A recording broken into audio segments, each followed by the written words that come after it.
Welcome back to SideQuest 005. This is Alexander Schmidt with Mr. Wesley Schantz. We're going to be talking today about Hayao Miyazaki's 1992 classic, The Crimson Pig, Porco Rosso, which I mistakenly last time suggested was by somebody from the Studio Ghibli camp, but was not actually made by Hayao Miyazaki. That was an error of mine. I must have been thinking about My Neighbor the Yamadas or one of the many other delightful films that come out of the Ghibli camp. So, well, Mr. Wesley Schantz, it's good to have you here again. Hey, yeah, so neighbors, right? My Neighbor Totoro, My Neighbors the Yamadas, and flying, right? Porco Rosso, like Kiki, the flying theme is really crucial. Well, in a lot of these things. So I could see getting some of these mixed up. I don't know much about them outside of just how delightful they are to watch, so no worries there. And I think that's part of our project here. We are sort of independent thinkers and scholars, and we concentrate, and we are not within the ivory tower right now. We are not specialized to such an extent that our vocabulary is shared by only few. I would say that we appeal to a rather broad audience. Anybody that wants to think about some things, and anybody that still has a little bit of magic in their life. In a word, we are not experts on these things. We are not experts as experts are. We are something else for you all to define. And so the story of Porco Rosso, just to jump right in, is a sort of Western European, East Adriatic island outside of fascist Italy, which is just now becoming fascist in the wake of World War I, between World War I and World War II. Porco Rosso, the titular character, also called Marco, that's his original name, has been turned into a pig by some sort of curse. A curse that either a witch has put on him, but more likely he has subjected himself to due to his low self-opinion of himself. He considers himself a pig. We'll have to get into exactly what that means. Is he a lustful sort of pig, like the pigs that Circe turns Odysseus's men into? Is he a gluttonous pig, sort of like the pigs in Spirited Away? That seems far less likely. Or is he sort of a fascist pig? Like the Italians would be called at that time. And so he is a pilot ace from a time when pilot aces roamed the Adriatic, either in the form of heroes who defend large-scale, small-scale craft, often tourist craft, or pirates. And he is himself a sort of gray area Han Solo, turned from the good side bounty hunter, just making ends meet, is literally living on his own island. So he is an island as a man, though he's very much connected to the Hotel Adriana, where the beautiful anima figure Gina, who has married 3 other pilots, one of whom she gets news of dying during a very intimate dinner with Marco, or Porco Rosso, at one time. So even though Gina and he were friends when they were young, and he took her on a plane ride, and even her skirts kind of flew up, and so the idea being that they've always had some attraction to each other. Porco has never, even though he's a flying ace and shoots other people out of the sky, he has never pulled the trigger when it comes to her. In fact, she has a secret garden that she has a little promise that she's made to herself, that if he only will come to this forbidden secret garden, then he can marry her, which is very interesting because although it's a Japanese sort of folk tale done by Hayao Miyazaki, you have elements of Eden there, right? Because there is beautiful forbidden, there is something forbidden within a garden that brings man to the next level of consciousness or stage of his life, which involves woman. And there is something just real quick about the Eden connection, and there's something that struck me this time watching it is the moment when Theo, we haven't got to her in the summary yet, but she wants to rebuild the plane for him. And Porco doesn't want her to do it. And she asks why. Is it because I'm a girl or because I'm young? And he says, both. And then she says, but is it a matter of me not having experience? And that's kind of like the right question, because he says that experience is not as important as inspiration in one translation, and I forget if it's the vocal or the subtitle. The other translation for that's given is intuition. Yes. So experience and innocence, right? That kind of theme of Blake's reading, of Milton's reading of Genesis, of the fall, of Eden, of that story, is very much in there, but it's really interesting the way that it's treated. So that's one I think that's very good. So the fact that he talks to Theo and she's sort of younger, and at first he's considered such a pig. In fact, Piccolo, her grandfather, will say, "You're such a pig." And he says he wants one of the brothers, not the daughter. And so she's sort of like one of the young figures of Athena that Odysseus runs into 2 times during the Odyssey. He runs into 2 young girls, one on Scheria, one on Ithaca, who both guide him. And so, and also Nausicaa, of course. The idea here being that it is because he is unwilling to see value where there is, that he is failing to see that which would guide him towards the next step in his life, particularly with Theo, who will build his new plane, which will enable him to defeat Curtis, which will enable him to proudly take his place next to his love interest.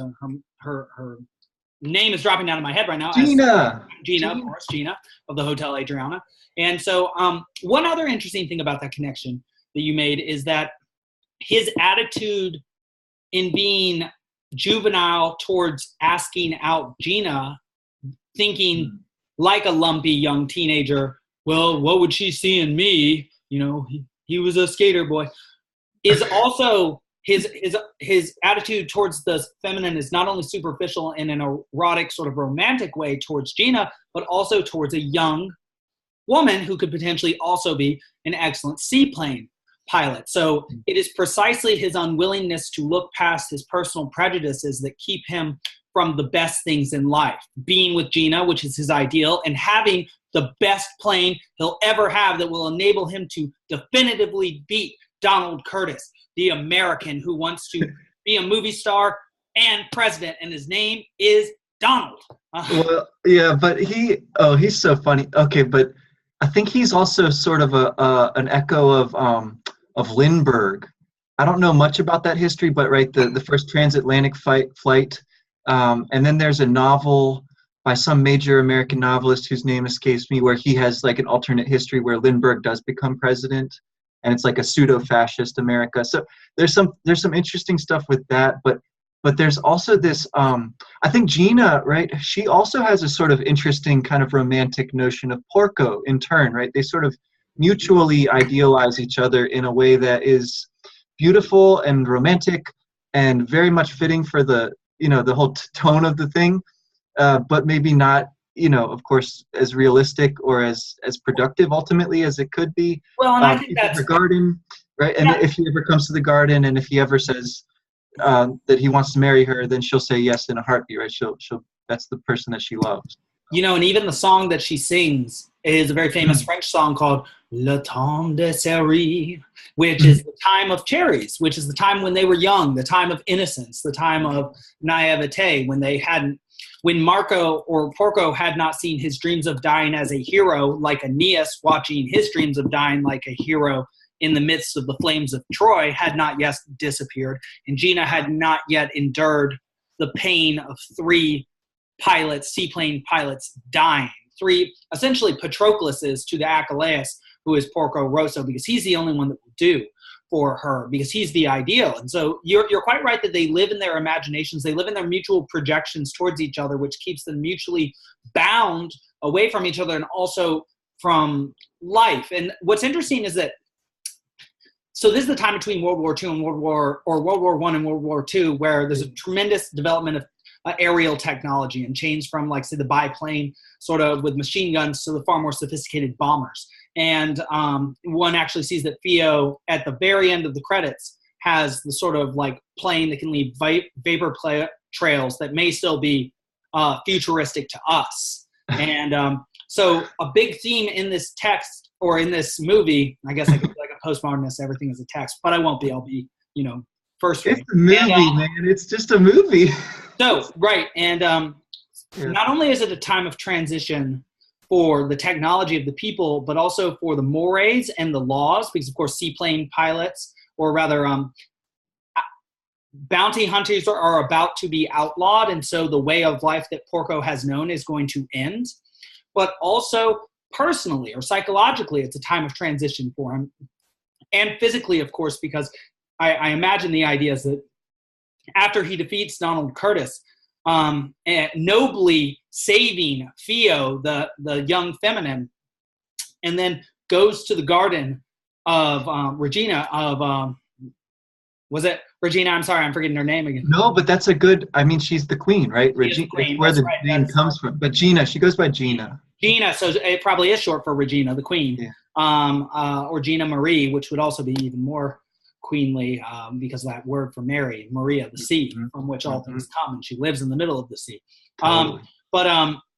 That it's a time of physical transition for him as well that is reflective of his psychological transition in his morals becoming, in him living up to the person that he was always meant to be, and him starting to embody his ideal. He actually does literally embody his ideal by becoming more human again rather than a pig, because Gina's not going to marry a pig, and he's only a pig insofar as he lives a life of, well, we didn't really hash that out yet. Is he a fascist pig or is he a licentious pig?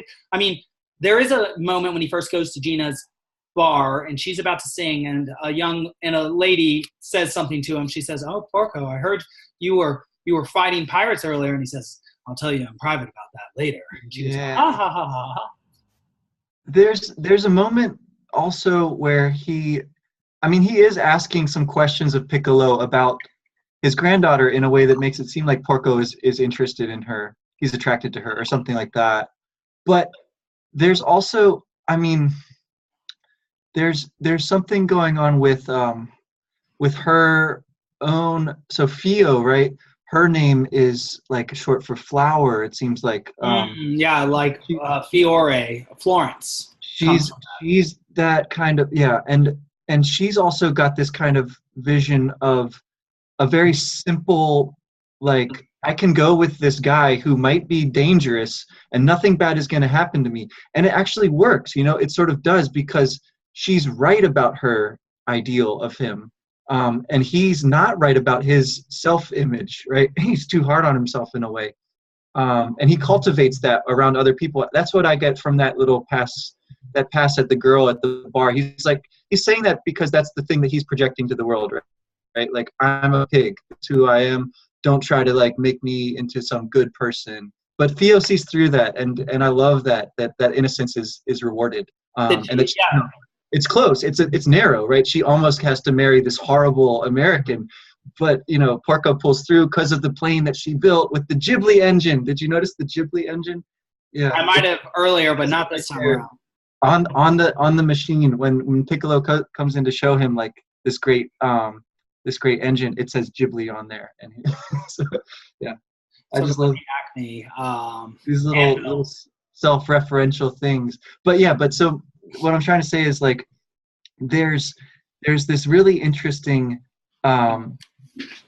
portrayal of the way that people see one another, but also the way that they sort of view themselves. And it's a fairy tale in a way, because it all sort of works out in the end, and that's lovely. And this one it's not as good as Totoro. I think it's up there though. I love this one, but it certainly rewards rewatching, like, and thinking about it. Yeah, and something interesting also about the attraction element to Fio. They do bring up her butt multiple times. He says, "Get your narrow butt in there," and she's like, "My butt's not so narrow." So there are all those elements of sort of attraction or romance in there, and she does want to stay with Porco at the very end after he has successfully defeated Donald Curtis, or fighting with his every ounce of his effort. And then he just gives her to Gina, and so he's essentially sort of spurned her now, just as he spurned Gina. And Gina, in fact, says, "It's so unfair, Porco. You do that," or Marco. She always calls him Marco, of course, sort of like Athena always recognizes Odysseus, though he doesn't always recognize her. "You always do this. It's so unfair." That he makes people love him, but then because he doesn't love himself, because he can't see himself for what he truly is, he can't recognize his actual true place in the story. It reminds me very much of Han Solo and his not recognizing that his place is alongside Leia, alongside the light side, helping out because he's so talented, and he doesn't care for the authoritarian right side, dark side, who represents order and tyranny. He doesn't want that. He's not going to fall in line with them. He's far more on the side of the ragtag rebels. And so Porco, what's interesting about this is that it shows the level to which humans, and even pig humans, are connected to each other, in that because he will not play the role in the story that is shared amongst the people there, he is affecting the lives of those around him, not only his own, in a negative sort of way. He's keeping Gina from her ultimate destiny, and she has to keep marrying these pale representations of him. It reminds me of in Mortal Kombat when the younger brother of Liu Kang fights Shang Tsung. Of course, he's killed. Why? Because it's Liu Kang's destiny. Well, when Patroclus tries to sack Troy, he dies. Why? Because it's not his destiny. You brought up the comparison. I think those are relevant, Odysseus, Achilles, but the strongest one that you mentioned earlier was Aeneas, I think, right? Part of his whole, this is where my movie cut out, like my disc is messed up, and it cut out right where he's about to explain to Theo what happened that turned him into a pig, right? And it's a survivor's guilt kind of thing, it seems like. Yeah, so what happens is that in the story, he's in a dogfight, and it's the worst dogfight he's ever been in, and he's almost passing out. He's fighting so hard, he's pushing himself to his limit, which is a foreshadowing of exactly what he's going to do for Theo in order to make up for that. It's a redemption story I'm just now seeing as I speak to you. So eventually he sort of passes out and then finds that he's seeing white, and he thinks he's in heaven because he's died, because he does not have hubris. He has sort of the opposite feeling. He's too humble. And so Aristotle would get on him about that. He has a deficiency of pride. And so he comes out of the cloud, and the plane is flying itself. He started to have some sort of vision, and he can see a great line of planes that at first he doesn't recognize. He just sees them as lines, but they're all the planes of the past, all the planes of the men who have died in dogfights during this terrible war. And he sees those around him, including Berlini, who was the first husband of Gina, and he was the best man, which he, of course, should have married Gina. And Berlini goes off, and he just feels this terrible guilt. He feels horrible that all of the men around him, and, Peterson brings up the book Ordinary Men about the men who would become Nazi guards and how they all knew it was going to be terrible, especially the commanders, and everybody was given a chance to leave. But they didn't because they wanted to be with their brothers. And so the Aeneas connection is Porco sees all the enemies and his friends die. And unlike Hitler, who once actually left his group of friends in his unit and came back from the bathroom and they were all dead, we then must have assumed that he was a very special individual. Porco sort of assumes that there was some sort of moral failing on his part that didn't enable him to die. And, well, that is very much echoed in Aeneas. So Aeneas, we find out in the Iliad, from Poseidon, has a prophecy about him to lead the Trojans. And actually Achilles even brings it up that it's apparently common knowledge that he's kind of like Achilles. He thinks he should have more than he really does. And Achilles sort of makes fun of him for this and almost kills him, except for Apollo and Poseidon help out. And so Aeneas, during the sacking of Troy, has a dream come to him by Hector, who's now dead. And it says, now you can rule. But it's not under the conditions that he would ever have imagined. It's like the gift of the Magi. Because now all he wants to do whilst Troy is being sacked is die with his friends Coroebus and I think Cloanthus, and it's certainly Ripheus. And Coroebus actually tries to save Cassandra, but he falls because he sees her being taken, and she will be taken in terrible ways. She probably, of all the people, get from the epic story writer, she gets it the worst from everybody, even her own friends, because no one believes her because Apollo has cursed her. To know the future, but not to be listened to. Does that sound familiar, Wes? And and so Aeneas, the most noble death he could possibly have is to die with the city, as his father Anchises wants to do. He just wants to, like a young man, fight until he dies. That would be a noble death. That would relieve him of his responsibility. But no, he has to be the one that lives. He has to be the one that survives. He has to be the one that leads the Trojans, the people of sorrow, on and on through multiple cities. They try and found two more cities. They try and stay with one group of Trojans. They try and stay Acestes. They try and stay with another African queen, Dido. It just never works anywhere. It doesn't work in Thrace. It doesn't work in Booth Rotem. And then when he finally gets to where he's going, he has to have a 3-year-long war because of prejudice against foreigners. And which I actually figured out that all of our alien movies are essentially the abstracted archetype of the strange, which we project onto foreign individuals, regardless of how foreign they are, whether they be a different sport. Like I experienced this in mixed martial arts between Muay Thai culture and Brazilian Jiu-Jitsu culture, or an actual different culture itself. which is interesting. So you think of like a crazy alien from like the Aliens movies. It's like, well, that's the archetype of the stranger. So it's terrifying. So that's why people get so scared. But basically, Aeneas, he would have lived out the ultimate human archetype of being a hero if he'd gotten to die. But he had to do something even more. He had to consciously endure his suffering and become something more. And it's the same with Porco, because he's saved for a greater fate than his fellow comrades. He has to consciously endure their loss and embody their memory. And in fact, he has to be the one that defeats the American.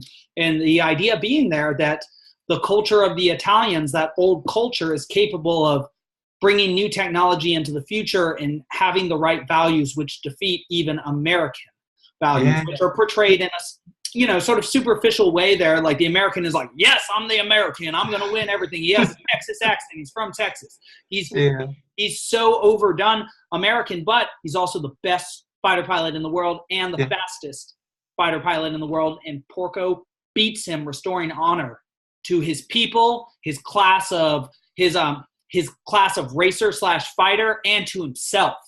And perhaps that's what eventually gives him the confidence necessary to go into the garden of Gina and live up to his potential, to transform into the man he's always supposed to be. Yes. If I remember right, the way the movie ends, we don't see them actually meet in the garden, right? The last scene is like the garden, but we're seeing it from outside. Is that right? Theo says, and whether Porco ever went into that garden, well, that'll just be our little secret. And so what do you make of that? I suppose I should ask. I've been assuming that. No, well, I'm just kind of like contrasting that. It's very interesting to me because I'm thinking about the way the movie opened, where we see Porco but not his face. It's covered by a magazine, a cinema magazine, right?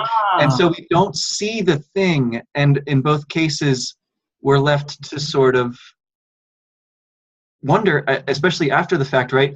Is his face while he's asleep human or pig? Because it's unclear, right? Whether he's actually, been transformed or whether it's his own sort of self, denigrating view of himself that we see throughout the film. And when he's asleep, there's that scene where it's like it disappears for a moment, right? And then when he wakes up again, it's back.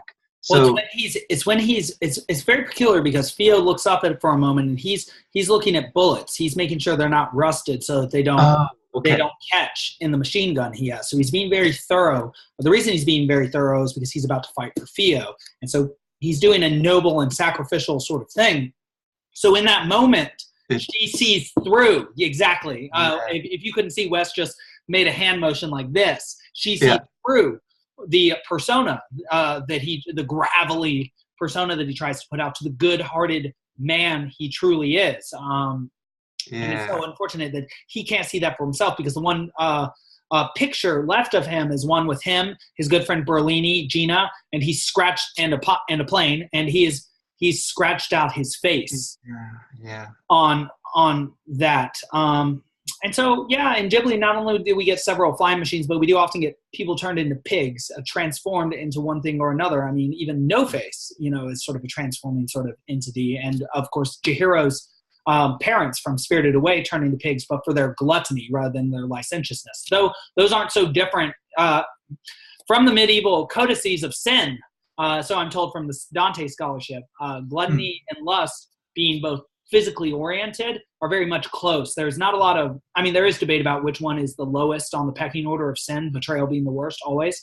But it's not that big of a debate because they're both rooted in the physical. If you overeat, it's simply from the pleasure of your tongue. If you overconsume lustful goods, it's also mostly physically based rather than, mentally, intellectually, spiritually sort of based. You might say from a spiritual deprivation, you have to add to a substantial rather than, superficial rather than substantial food.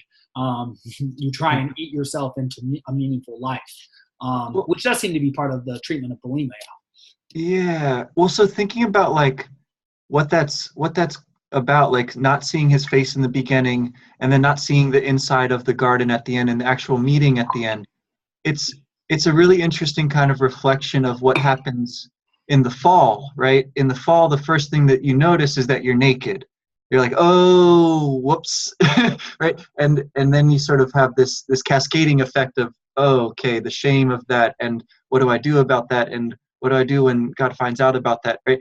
And so there's something interesting about the not seeing.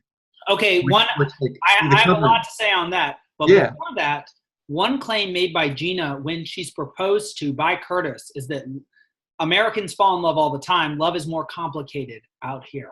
And I wondered if this wasn't sort of a commentary on American filmmaking too, that we make everything obvious and superficial, that we do nothing to the imagination of the audience, that there's no sophistication in the audience. I mean, even the idea that Gina sings in French to an Italian audience. They can understand what's beautiful, though they don't fully understand maybe the words.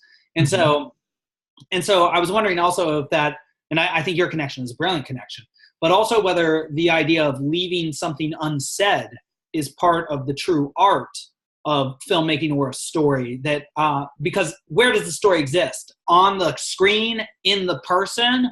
There has to be some interaction between the viewer and the viewed thing. We have to receive it and do something with it in some way. And we see that too with there's the scene where the two of them, him and his friend, are watching the movie. Remember, they're watching black and white cartoon, and Porco's like, this movie sucks, and his friend is like, what a great movie. What a great movie, right? But it's not really about the movie. It's about them talking to each other and commenting through the movie about something else that they're really talking about, right? So it's like playing a sport. It's like the way that humans come to know each other is by agreeing to engage in the same competence or dominance hierarchy in order to understand their place within it. So it's like if we both play soccer, we'll know how good we are at soccer and then relate to each other based on that. Or in a course of study, if we got the same, say, master's degree, we could know that sort of thing. Or say, I don't know, we talk about, say, Studio Ghibli movies. It's something third party that we're talking about, and yet what are all these thoughts which we are sharing, and would they be here without us? It's sort of like a trinity, right? It's you, me, and the movie. And so working together, we form one thing. But that's something that the postmodernists get so wrong when talking about things as texts.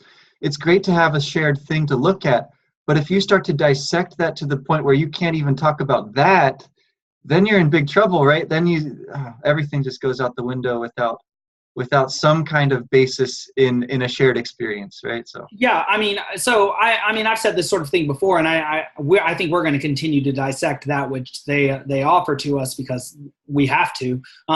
That's part of our goal here, to share some truth and to get rid of some solipsistic nonsense, you might say. But if the idea they have is that humans cannot share experience, they're so deeply ignorant of evolutionary biology and psychology that they don't even understand why we have whites around our eyes. I mean, the current idea, and chimpanzees have blacks around their eyes, though their irises look just like ours, seems to be that we bred for white so that we could see where each other's eyes were pointed. And you can even see this in our customs, like look into my eyes when I shake your hand. And the idea seems to be that trust is what we share with each other precisely because we share experiences, because we are isomorphic, which I think is Dante's point about not only the nature of God and the nature of man, but the nature of all men, and that you can have a shared morality because all humans feel the same emotions. And though we might have different experiences, we experience the world in very similar ways within the context of stories. And in fact, we tell stories to each other, not because we can't understand them and we're just trying to confuse each other all the time. That's nonsense, perfect nonsense. We tell stories to join ourselves together, to build a culture, a shared culture. Stories are not only interwoven with each other, but they interweave us with each other in a deep and meaningful way in order to understand our own places in the world. So to try and just dissect a story is to understand nothing about the point of stories at all, and to show just how little sophistication you have in terms of your thinking. And again, like usual, I'll publicly debate this with anybody who wants to come on here, and they can bring their best, and we'll see how the cookie crumbles, and they can dissect that metaphor, and I can dissect it too, and we'll see who does so better. Maybe. And I know that you're willing to do that too. So the gauntlet is perpetually drawn. We speak in public is the thing. And so if somebody were to take issue with something that it is we said, they're perfectly welcome. to say it in public, just as we have, because we, of course, exist in a democracy where we have free speech and we can say whatever we damn well please. And that's protected by the First Amendment of our Constitution, which is based on the logos from John. In the beginning was the Word, suggesting that the trust that we have for each other is based on the fact that we share experience and all have the consciousness necessary to have shared morality. And somebody could say, well, not everybody thinks the same things about morality. It's like, well, how often do you go out and break the law? Right. And, you know, But the thing, so then you can say what you want and you can leave unsaid what you want insofar as the meaning is still going to get across, right? Like you know that this portentous image of the garden and the wall around it and the sea, right? There's much to be made of that. And not every viewer is going to make exactly the same thing of it. They're going to have different associations. They'll bring different experiences to it. But there's enough commonality that you can safely have confidence, have trust in your audience to say, this is a good way to end this movie, right? And I think it could be a commentary on the American screenwriter, or the sort of distorted image of the American that you get through Curtis, but it's also such an uplifting. It's not a negative image though, in that sense, right? It's an uplifting kind of moment of, now the movie's over. This is like the thing to continue to think about, to go out and talk to people about and wonder about, and it is your secret in some way. You can choose not to, right? Like that's also perfectly okay. So I just love that. Yeah, and just to connect with that. So you made some deep connections on that which is unsaid and that which is unseen. And so, of course, Eve is made from Adam. That's unseen. When Odysseus in the Odyssey is traveling along Phaeacian ship back to Ithaca, fast as thought, going through the harbor of the immortals, that happens fast as thought while he's asleep. He doesn't perceive that happening. And something Dante constantly says in Paradiso, especially when he gets near the top, is that he will not have the words necessary to express the entirety of the experience. And so I think of our recent conversations about Poseidon, and one brilliant thing a student of mine once said is why Poseidon wants to destroy the wall of the Achaeans, because water does not like to be bound. I thought that was absolutely genius level stuff. The things that my students say continually inspire me. And so I thought about that with your reference to the bounded garden here, and the word itself binding meaning to it, and stories being a collection of words with bound meaning. The idea being that you can't possibly bind all the meaning of experience into the words or into the story. You do as much as you can in order for somebody to understand the essence of it. And so if the postmodern claim is that you can't possibly express everything possible in your experience, duh, is the answer to that. But can you express the essence of what it is you're attempting to say and make it ever clearer in a sort of spiral-like fashion? Absolutely. Absolutely. And that's actually what's evidenced, I would say, by the oral traditions of ethics. And a point made explicitly by Peterson about the Old Testament, that every word matters, precisely because it's already been distilled down to its rawest, most meaningful, most essential possible form. And I suppose somebody could argue that, but there's not a lot of, I suppose scholars can argue anything. And I hope to give them something to argue for the rest of their lives for many generations. But that seems correct. And teaching the Iliad and the Odyssey now for several years, I would also say that seems correct. And that's a point that, again, my favorite scholar, E.M.W. Tilliard, also maintains when he talks about those texts. He suggests that they were likely the work of one person for precisely the same reason, because you see stylistic differences between the Iliad and the Odyssey, just as you see stylistic differences between the comedies of Shakespeare and his tragedies. And so that shows a sophisticated sort of progression or transformation, our theme for today, of the author. And so that if they were alike in style the same, that would be more evidence of imitation, which is actually with people who see forgeries, that's the problem, that there aren't those minor differences in the signature that somebody who doesn't really care, who offhandedly just writes it, would make. It would be imitation rather than recreation, which is, again, a claim that people make about the Aeneid of Virgil, and which is wrong, clearly wrong. And also about Milton saying that you can't quite follow his metaphors, but he's talking about imaginary beings. So that also strikes me as a major duh. Yeah. Yeah, it's not like he's talking about like Homer's similes are often about, like a boar fighting against a spearman or a lion gulping down a sheep's head. It's like, that's easy to imagine because you've seen a lion before, and maybe you've never seen it gulp down the blood of a sheep, but that's easy to imagine. But imagining like the embodiment of sin or death, far more complicated and sophisticated, and there's good reason for that because Milton's a genius.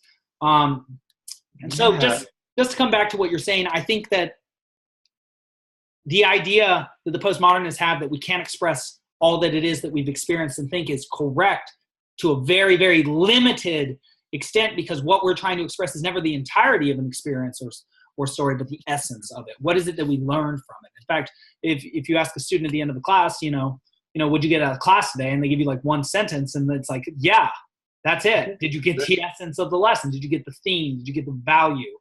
Did you get something out of it? Because you have to bind your experience to something, some word or some set of words or some story, some idea. In fact, Absolutely. I found that, yeah, go on. No, finish up. Yeah, and I've just found that it is precisely when I bind my thinking to some particular subject, it's like, obviously, I'm not thinking about all things at all times right now, like some divine being. I'm thinking about one thing at one time, but it is an expression of my abilities in thinking. So whether I'm talking about the Aeneid, which is something I've studied in great detail, or Porco Rosso, which is something that I simply bring my developed mind to, it's like you're getting my best.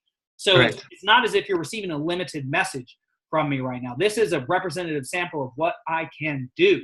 And just like the words I'm using are a representative sample of my thoughts and experiences. I am not misrepresenting myself by attempting to communicate with you, which would be another postmodern claim, right? That you misrepresent by speaking in a rational way, which limits off all the other manners of expression and ways that I would have spoken. But I would say that's just the process of transforming potential into actuality always. In forming a particular Hermes out of the stone, I don't destroy the stone, I create Hermes. I use the potential, and though there's extra rock lying around that I don't have anymore, that's ancillary. That's not as important as having a formed, transformed piece of art, which is of course finite, but representative of the infinite skill of creating art, infinite in that it can be embodied by all humans and throughout all time. So it's close to infinite as something can be, which is human, which would be our creative capacity. Frankly, we love everything that we make. We watch movies, we listen to stories. We're doing this podcast right now. I'm using a microphone, which I couldn't make. You can see a mirror, or rather you can see a fan behind me. I couldn't make that fan. Even those bookshelves, I had a lot of trouble making, and I didn't really make them. I just kind of put them together. And actually, I bought them. I have one bookshelf that I haven't put together back there. So there are plenty of problems I have not put together. So the postmodernists can come at me for that. If they start to critique the surroundings of what we can see from your webcam, then yeah, I guess you just got to throw up your hands and say, shoot, I guess I can't defend that after all. But let's talk about the Aeneid instead, or something, Yeah, well, is the finiteness of being and is that an argument against the meaning of being? I think it's the opposite. No, right? Yeah, of course, right? Because of the words I choose and what I use my time to make, all of that sort of thing has infinite value because I'll never get that time or energy back.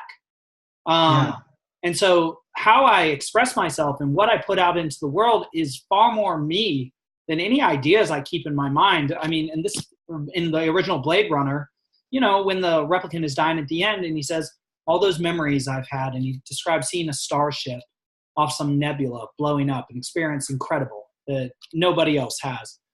All my memories will fade when I die like tears in the rain. And it's like, precisely.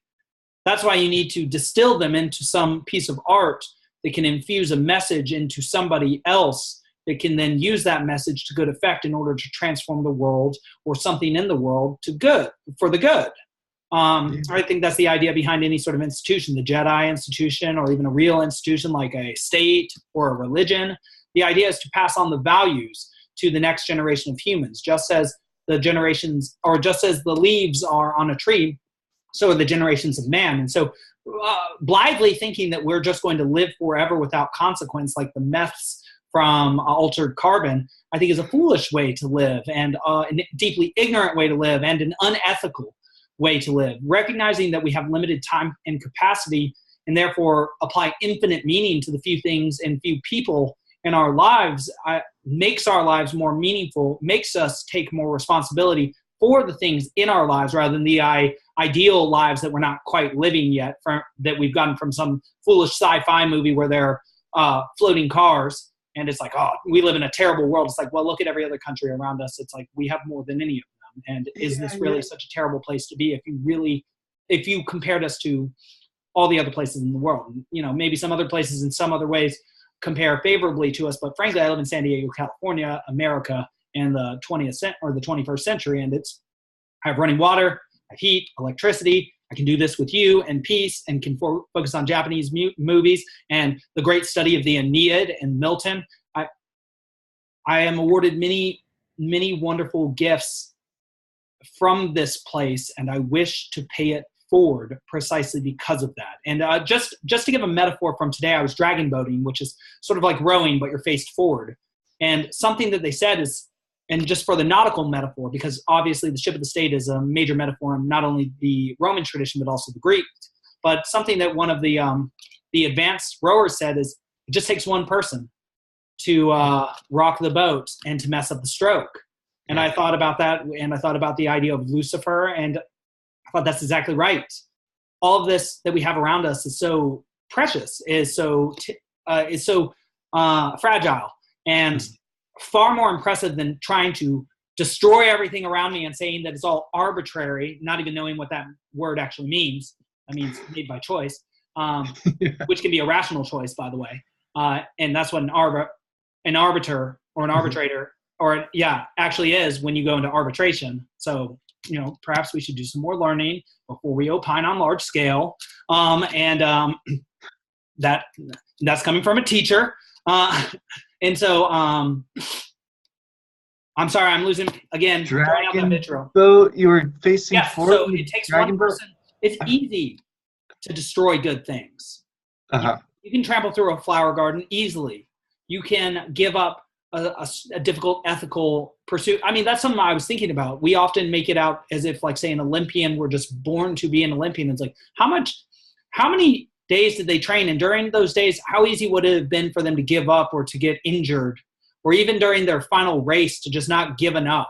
It's such a Herculean effort, what people are constantly doing, and it is in no way simply determined in a natural or social way. Those determinants might help one along, but it is always the choice of a person that brings them to where they're going. And that is why we reward people, why we extol their virtues, why we perceive their virtues, due to how they use their gifts, how they use their limited time, how they use their limited resources, regardless of how limited they are. And so what we should be doing, rather than criticizing each other for not being as much as some ideal we've just created ought to be, is to recognize what the people around us actually are, and what they are doing, and what they're choosing to do to add to the good.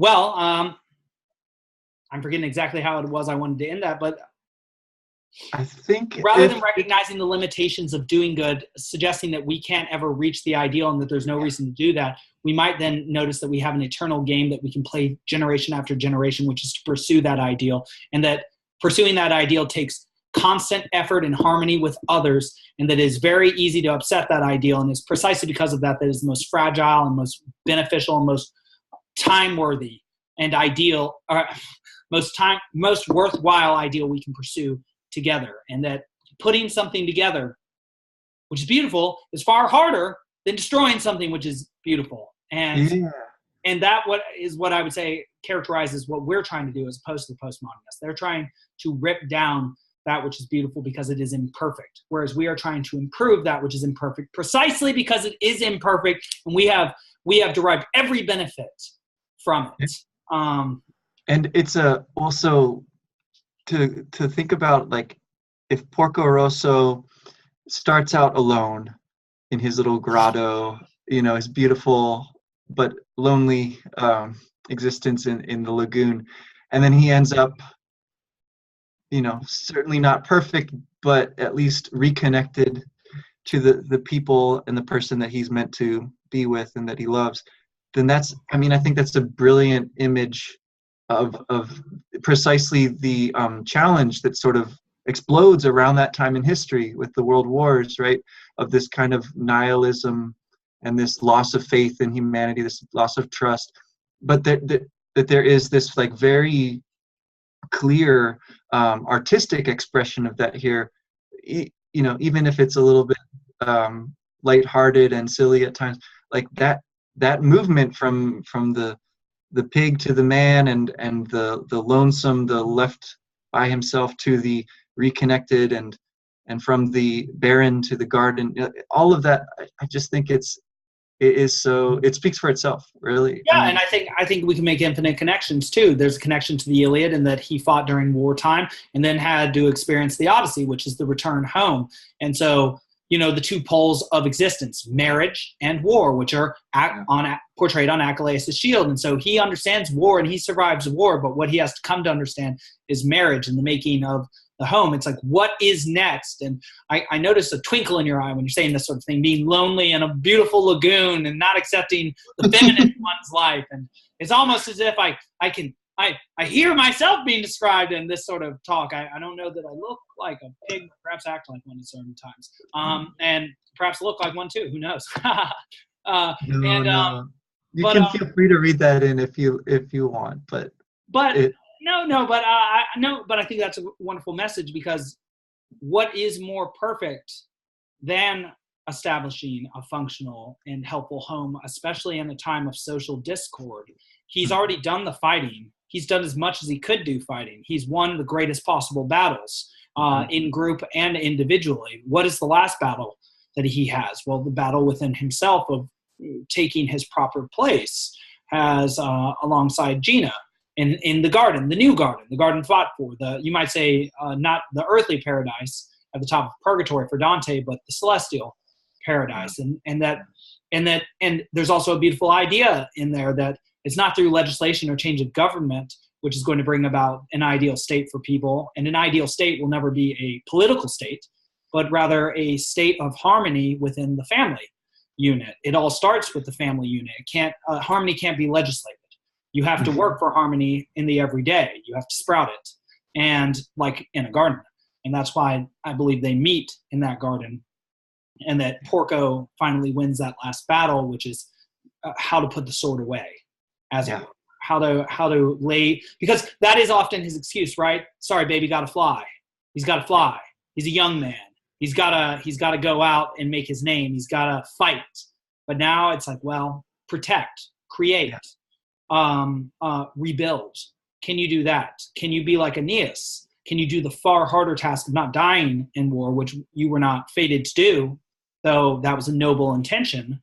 But can you rebuild a society in a time when you've lost your way of life, you're losing your values, and need to come back to that which is most fundamental, which is, as said in the Odyssey over and over again, the unity of a household, a good marriage.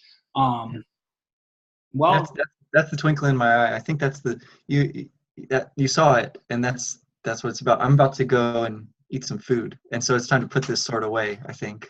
Okay, well, speaking of maintaining marital bliss and a good home and doing wonderful things that keep society together, not only have we said our thing and done our professional stuff, but now you got to go maintain your familial relationship. So this has been SideQuest 005. We talked about Porco Rosso, and it sounds like Wes is going to not be a pig right now, and we're very happy about that, and that's why we have him on the show.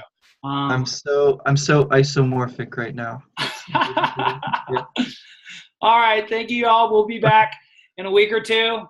Look out for us. We'll be talking about, what will we be talking about? Princess Mononoke? Or that sounds good. Okay, yeah, Mononoke, the masterpiece. Sometimes set alongside Spirited Away. I personally like Spirited Away a little bit more. But speaking of times of transition and the connection between nature and culture, and seeing moral questions for just how complex they happen to be, rather than in a one-sided, superficial sort of way. And so, well, Wes, thank you very much for giving us your time, your intellect, your creativity, and precisely because you just don't have that much of it. And so thank you for giving it to us. Yeah, appreciate it. Thanks again. Till next time. Till next time.